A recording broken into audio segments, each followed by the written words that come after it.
Yeah, I think this would have been awesome if we were here.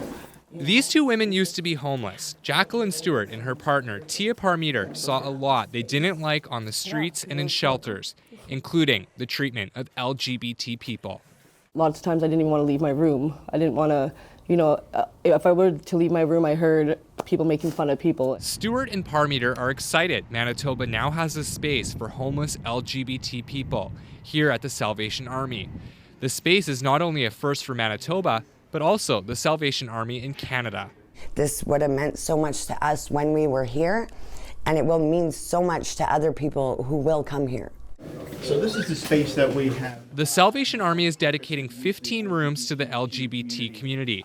The floor was being used to house asylum seekers coming from the U.S., but because numbers have dwindled, the Sallian decided to convert the space. We just want to make sure that we're providing a safe place for those who don't feel they have a safe place to go. We want to make sure that nobody is on the streets. We want to make sure that everybody has a place to go. But critics say the Salvation Army's record on LGBT issues is concerning. Just due to the fact that the Salvation Army does have a reputation of homophobia. The American branch of the Salvation Army has lobbied the U.S. government in the past against same-sex marriage. It also tried to get an exemption from a law that barred discrimination against gay people.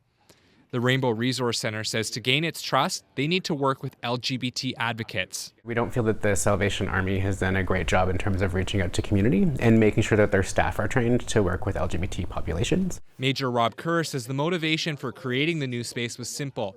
The Salvation Army just wants to help.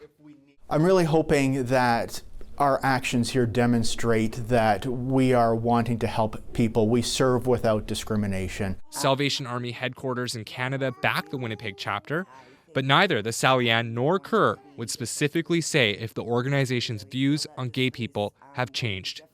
The Salvation Army has always wanted to serve people. We've always, in our entire history, wanted to help people who are in need. The Salvation Army says it will reevaluate the pilot project in a year. Austin Grabish, CBC News, Winnipeg. This place is, it's going to cause a lot of criticism, this place, but you know what, at the end, it's going to do so much better. It's good, though. Yeah. It'd be So good.